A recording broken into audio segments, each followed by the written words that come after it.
Hello বন্ধুরা, সকলকে তোমাদের স্বাগত আমার চ্যানেলে। আশা করি তোমরা সবাই খুব ভালো আছো।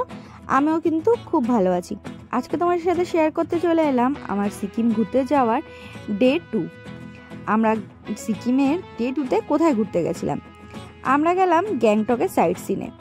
আর গ্যাংটকের সাইট সিন কোনোদিনই সেভাবে করা হয়নি, তাই এবার মা বাবাকে নিয়ে চলেছি গ্যাংটকের সাইট সিন করতে। আর গ্যাংটকের সাইট সিনগুলো কিন্তু বড় গাড়ি অ্যালাউ নেই, ছোটো গাড়ি নিতে হবে। তাই আমরা দুটো ছোটো গাড়ি নিয়ে নিয়েছিলাম দুটো ফ্যামিলির জন্য। আর আমরা গাড়ি আসাতে তারপরে উঠে পড়লাম যাওয়ার জন্য। কোথায় যাচ্ছি অবশ্যই থাকো, তাহলে কিন্তু জানতে পারবে আমরা কোথায় যাচ্ছি আর কোন কোন জায়গায় গেলাম, সেই সব কিছু তোমাদের সাথে শেয়ার করব। তো যে তুমি কেমন এনজয় করছো মুখে বলো। হ্যাঁ, দারুণ এনজয় করছো তাই? তো এদিকে দেখি একটু। ঘুম পাচ্ছি? বাপরে, তা ঘুমিয়ে পড়ো। সবার প্রথমে আমরা চলে এলাম হনুমান টক। এখানে কিন্তু চারপাশ ভীষণ সুন্দর, আর এখান থেকে কিন্তু খুব সুন্দরভাবে কাঞ্চনজঙ্ঘা দেখতে পাওয়া যায়। আর এখানে একটা সুন্দর হনুমানজির মন্দির আছে। এখন আমরা এসেছি হনুমান টকে। চারদিকে ওয়েদার খুবই ভালো, রোদ আছে এবং খুব ভিউ ভালো পাওয়া যাবে। একটু পরেই আমরা সেই ভিউটা দেখবো। আর আমরা উঠবো ওই ওপরে, ওখান থেকে খুব সুন্দর ভিউ পাওয়া যাবে, যা একটু পরে আমরা দেখব। তারপর আমরা সবাই মিলে চললাম ওই ওপরের মন্দিরটায় যাওয়ার জন্য। এদিক থেকে সিঁড়ি দিয়েও উঠে যাওয়া যায়, কারণ যেহেতু মন্দিরটা নিচ থেকে কিন্তু অনেকটাই উপরের দিকে। এখান থেকে সিঁড়ি দিয়েও যাওয়া যায়, আর পাশ দিয়ে সিঁড়ি ছাড়াও অনায়াসে উঠে যাওয়া যায়। এই যে এইদিকে দেখো, সিঁড়ি নেই কিন্তু এমনি উঠে যাওয়া যায়। বয়স্কদের যাদের সিঁড়ি ভাঙতে অসুবিধা হয় তারা কিন্তু এমনি এভাবে উঠতে পারে শর্টকাটে। আর এই পাশ দিয়ে কিন্তু জুতো রাখার আলাদা জায়গা রয়েছে, যেটা আমরা জানতাম না। এই পাশ দিয়ে গিয়ে আবার জুতোটা রেখে আমরা সবাই ভেতরে মন্দিরে গেলাম। তো চলো তোমাদের মন্দিরটা দেখিয়ে আনি।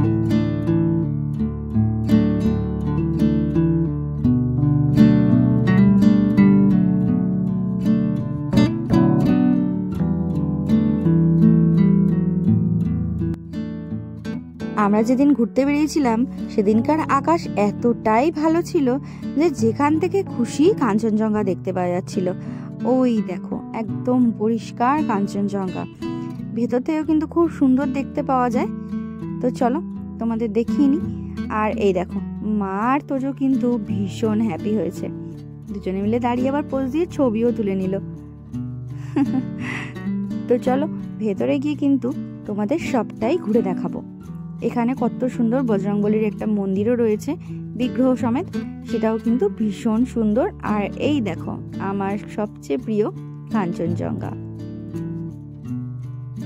আমরা উপরে উঠে দেখলাম এখানে একটা নয় দুটো মন্দির রয়েছে, আর কিছু এখানে অনেক কিছু দেখার জিনিসও রয়েছে। আর এটা হলো বজরংবলীর মেন মন্দির। এই মন্দিরের কোনোটাতেই কিন্তু ক্যামেরা অ্যালাউ নয়, তাই ভেতর থেকে তোমাদের দেখাতে পারলাম না, বাইরে থেকেই দেখাচ্ছি। আর এই মন্দিরের ভেতরে কিন্তু রয়েছে রাম, লক্ষ্মণ, সীতা আর হনুমানজির একসাথে এক বিগ্রহ রয়েছে। আর এখানেও কিন্তু ক্যামেরা অ্যালাউ নয়, তাই জন্য কিন্তু ভেতর থেকে দেখাতে পারলাম না। যতটা জুম করে দেখানো যায় দেখো তোমাদের দেখাচ্ছি। আর তোজো বলল চলো পুরো মন্দিরটা আমি ঘুরবো, তাই জন্য তোজো পুরো মন্দিরটাই রাউন্ড লাগালো, আর আমিও তার সাথে সাথে রাউন্ড লাগালাম।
গাড়িতে উঠে পড়লাম সেকেন্ড লোকেশনে যাওয়ার জন্য। সেকেন্ড লোকেশনে চলে এলাম গণেশ টক। হনুমান টক থেকে গণেশ টক কিন্তু খুব একটা দূরত্বের নয়, কাছাকাছি। তো আমরা এখানে চলে এলাম, আর মন্দিরটা কিন্তু নিচ থেকে অনেকটাই ওপরে, তাই সিঁড়ি দিয়ে কিন্তু অনেকটাই ওপরে উঠতে হয়। তো চলো যাওয়া যাক। গণেশ টকে কিন্তু এসে দেখলাম সুন্দর একটা গণপতি বাপ্পার মূর্তি রাখা রয়েছে, যেটা কিন্তু ভারী সুন্দর। আর ওই সময়তে পুজো হচ্ছিল, তাই আমরা প্রসাদও পেয়েছিলাম। আর এই পুরো মন্দিরটার থেকেও কিন্তু কাঞ্চনজঙ্ঘা খুব সুন্দর দেখতে পাওয়া যায়। আর এখানে দেখলাম একটা শিবলিঙ্গ রাখা রয়েছে, যেটায় কিন্তু সবাই জল ঢালছিল। তো আমরাও সবাই মিলে জল ঢেলে নিলাম।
এই মন্দিরের ওপর থেকেও কিন্তু চারপাশটা ভীষণ সুন্দর দেখাচ্ছিল, একদম ছবির মতন।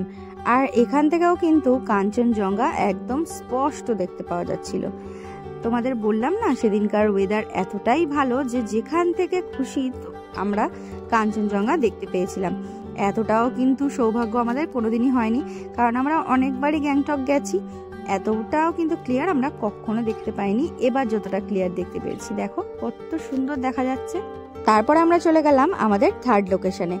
এটা কিন্তু ভীষণ সুন্দর জায়গা, কারণ এটা হলো সব রকম গাছেদের সাম্রাজ্য।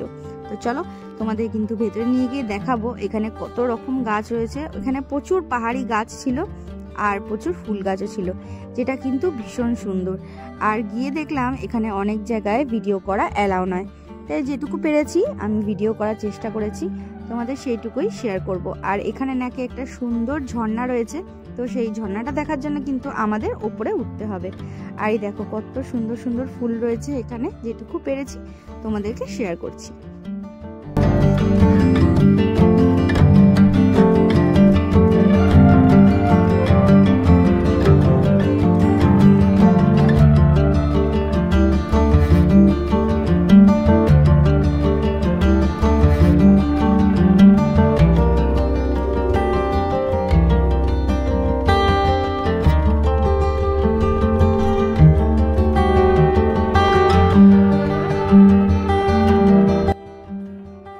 নিচ থেকে অনেকটা উপরে ওঠার পর সবাই আমরা খুঁজতে লাগলাম ঝর্ণাটা কোথায়, কারণ এখানে কিন্তু অনেকগুলোই রাস্তা ছিল উপরে ওঠার জন্য। আমরা বুঝেই উঠতে পারছিলাম না ঝর্ণাটা কোন দিকে। তো আমার যেদিকে মনে হচ্ছিল যে ঝর্ণার আওয়াজটা আমি অনেকক্ষণ থেকেই পাচ্ছিলাম, তো আমি সেই দিকেই হাঁটা লাগালাম। আর সত্যি সত্যি যেতে যেতে আমি সেখানেই ঝর্ণার দেখতে পেলাম।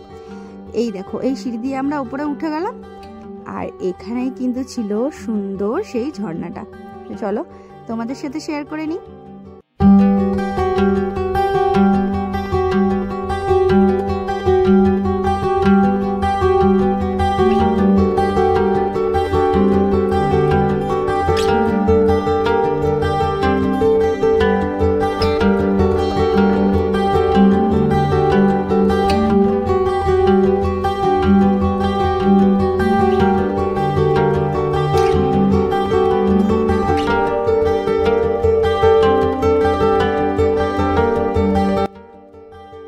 সামনেই এই অপরূপ কাঞ্চনজঙ্ঘা, আর তার সামনেই এত সুন্দর ঝর্ণা।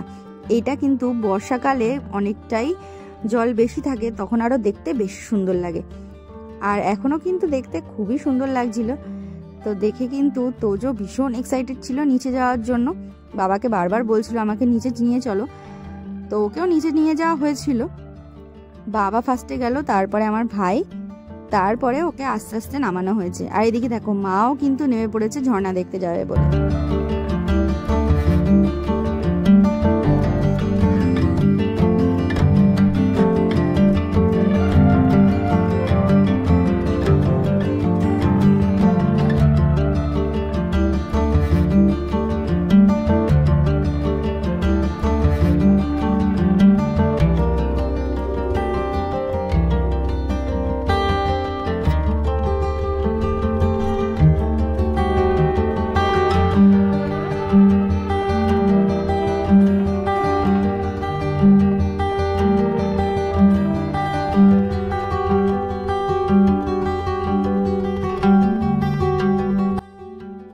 এই দেখো তোজোও কিন্তু নেমে পড়েছে তোজোর বাবার সাথে ঝর্ণা দেখবে বলে।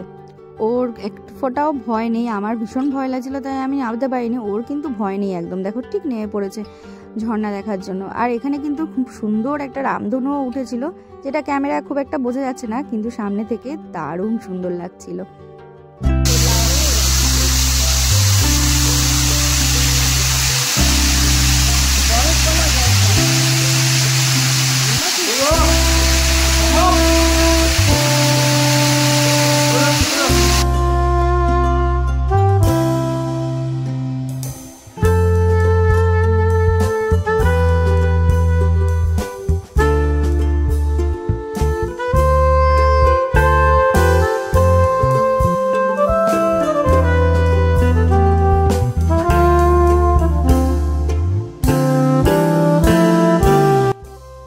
আমাদের ফোর্থ লোকেশন ছিল ওই দূরে হেলিপ্যাডটা, তো আমরা সেই জন্য আর গাড়ি থেকে নামিনি, দূর থেকেই ছবি তুলে নিয়েছি।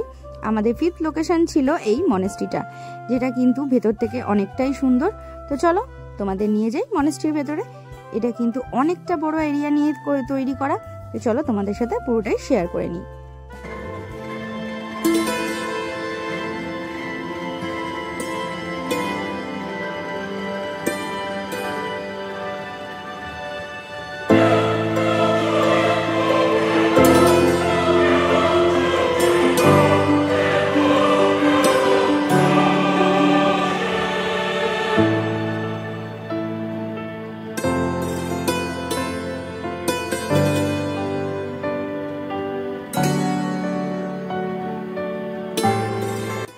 এবার আমরা যাব মনেস্ট্রির ভেতরে, তো চলো তোমাদের দেখাবো মনেস্ট্রির ভেতরে কি কি রয়েছে। মনেস্ট্রির ভেতরে গিয়ে আমরা তো অবাক, এত সুন্দর লাগছিল চারপাশটা, আর খুব সুন্দর করে সাজানো রয়েছে। দেখো একদম রং বেরঙের বিভিন্ন রকম কালার দিয়ে কিন্তু এখানে কারুকাজ করা রয়েছে। আর এখানে চারপাশে কিন্তু হাতের কাজ স্পষ্ট, এত সুন্দর হাতের কাজ, মানে নিখুঁত হাতের কাজ বোঝাই যাচ্ছে।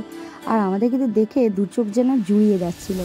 আর এখানে অনেক রকমই বিগ্রহ ছিল, আমি তো সবার নাম খুব একটা জানি না, কিন্তু এখানে বৌদ্ধরও মূর্তি ছিল, যেটা কিন্তু খুব সুন্দর লাগছিল দেখতে। তোমরাও যদি কখনো গ্যাংটকে আসো সাইট সিন করতে, তাহলে কিন্তু এই মনেস্ট্রিটা অবশ্যই ভিজিট করার চেষ্টা করো। এটা কিন্তু ভীষণ সুন্দর, আর ভেতর থেকে কিন্তু এত সুন্দর, বাইরে থেকে খুব একটা বোঝা যায় না। এই ভেতরে কারুকার্য কিন্তু আমার দারুণ লেগেছে।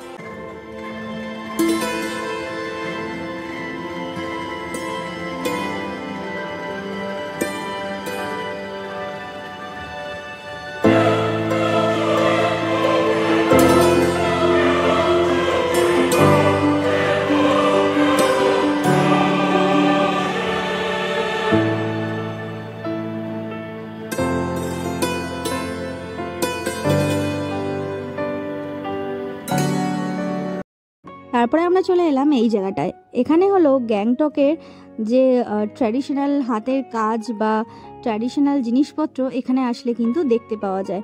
সুন্দর সুন্দর হাতের কাজ এখান থেকে কিনতেও পাওয়া যায়, তো তোমরাও দেখে নাও কত সুন্দর সুন্দর হাতের কাজ এখানে রয়েছে। এখানে আসলে কিন্তু তোমরা দেখতে পারবে যে সিকিমের ট্র্যাডিশনাল যে ড্রেসগুলো সেইগুলো, সেখানকার মানুষরা অনুষ্ঠানের সময় কি কি ধরনের ড্রেস পরে থাকে সেই সব কিছু ধারণা কিন্তু তোমরা এখান থেকেই পাবে। আর এখানে কিন্তু ড্রেসগুলো বিক্রিও হচ্ছিল, খুব সুন্দর সুন্দর ড্রেস কিন্তু এখানে ছিল। আর সিকিমের লোকেরা কিভাবে জামা কাপড় পরে, আর কোন কোন ধরনের জামা কাপড় পরে, কোন কোন ধরনের আসবাবপত্র তারা ইউজ করে, এই সব কিছুই কিন্তু তোমরা এখানে আসলে দেখতে পারবে। আর সেখানকার যে দেখো গুরুরা রয়েছে, মানে বৌদ্ধিস্ট ধর্মের যে গুরুরা রয়েছে, তাদের কিন্তু এখানে প্রত্যেকটা ছবি দেওয়া রয়েছে। অনেকে আছে এখান থেকে কেনেন, তাই এখানে কিন্তু এগুলো সবই বিক্রি ছিল। আর এখানকার সবচেয়ে ভালো লেগেছে আমার এইগুলো, দেখো এই সুন্দর সুন্দর বক্সগুলো কিন্তু আমার দারুণ লেগেছে। এক একটা কিন্তু এক এক রকম, আমার ভীষণ পছন্দ হয়েছিল এই বক্সগুলো। এগুলো কিন্তু দারুণ, এগুলো মানে বিভিন্ন রকম স্টোরেজ হিসাবে ইউজ হয়।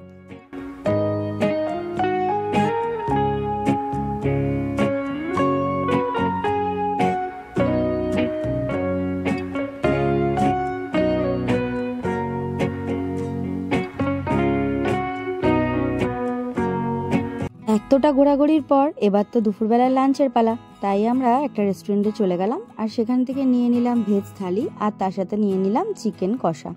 এই দিয়ে দুপুরবেলা লাঞ্চটা সারলাম। তারপর ব্যাক টু আবারও হোটেল। আর বিকেলবেলায় দেখো কত সুন্দর একটা উপহার আমাদের জন্য ওয়েট করছিল।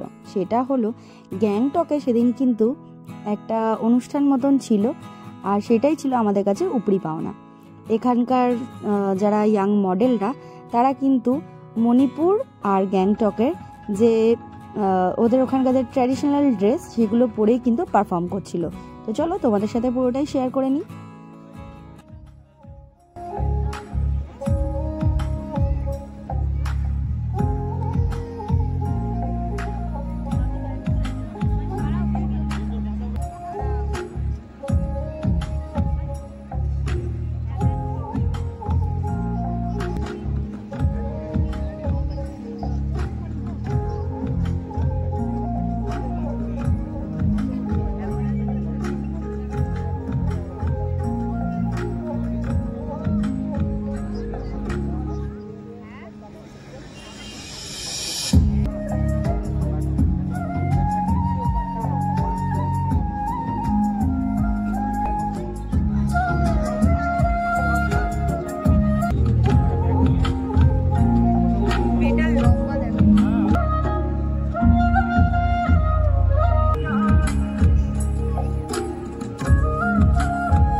তারপর সব কিছু সেরে সুরে আমরা রাত্রেবেলা ডিনারের জন্য চলে এলাম।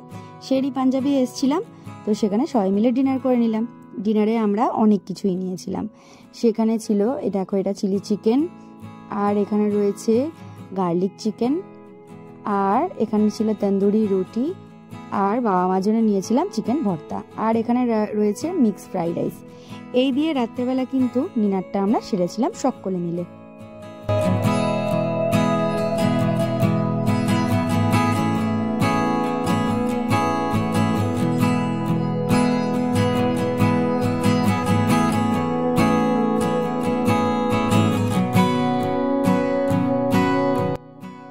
খাওয়া দাওয়া শেষ করলাম, আর এটা ছিল আমাদের গ্যাংটক ঘোরার লাস্ট নাইট। তো তারপরে সকালবেলা উঠেই আমরা সকলে মিলে সপরিবারে সবাই মিলে একটা ছবি তুলে নিলাম। আর আমরা কিন্তু প্রচণ্ড আনন্দ করেছি সকলে মিলে। আবারও আসবো গ্যাংটকে ঘুরতে, অনেকবারই এসছি, কিন্তু অনেকে মিলে আসলে কিন্তু এনজয়টা আরও দ্বিগুণ হয়ে যায়। এবার আস্তে আস্তে বাড়ির দিকে যাওয়ার পালা। মনটা একটু খারাপ হলেও কিছু তো করার নেই, এবার তো বাড়ি যেতেই হবে। তাই সবাই মিলে সকালবেলাতেই উঠে পড়লাম গাড়িতে। এবার আমাদের বাড়ি যাওয়ার পালা। রওনা দিলাম সকাল সকালে হোটেল থেকে।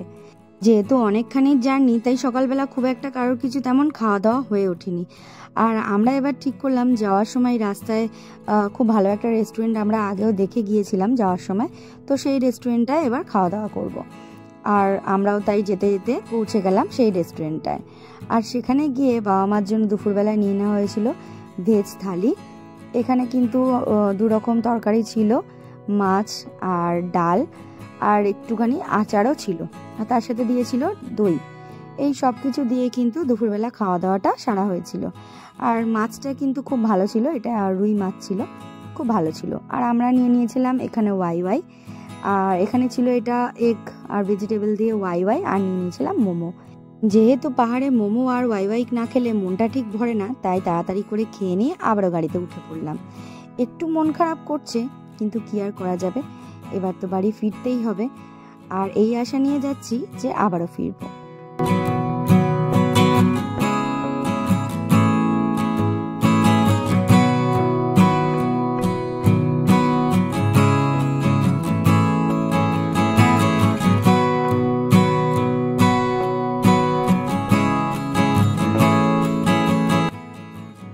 এবার আবারও উঠে পড়লাম ট্রেনে। এবার তো বাড়ি ফেরার পালা। আর এই দেখো সবাই সন্ধ্যেবেলা কিন্তু খুব খিদে পেয়ে গেছিলো, তাই দেখো তোজো কিন্তু চিড়ে ভাজা নিয়ে বসে গেছে খাচ্ছে। আর আমরা নিয়েছিলাম ওখানে যে ঝালমুড়ি উঠেছিল সেখান থেকে ঝালমুড়ি। আর ট্রেনের জার্নিতে ঝালমুড়ি না খেলে হয় বলো? দারুণ টেস্ট লাগছিল খেতে কিন্তু। আর এই দিয়ে আমাদের সন্ধ্যাবেলা খাওয়া দাওয়া কমপ্লিট করলাম। আর মনটা কোথাও যেন একটু তো খারাপ লাগছিল যে বাড়ি চলে যেতে হচ্ছে, কিন্তু কি করা যাবে। তোমাদের সাথে কিন্তু আবারও আমি ফিরবো অন্য কোথাও ঘুরতে যাওয়ার ব্লগ নিয়ে। তো আজকে এই পর্যন্তই, আবারও দেখা হবে অন্য কোনো ব্লগে। টাটা।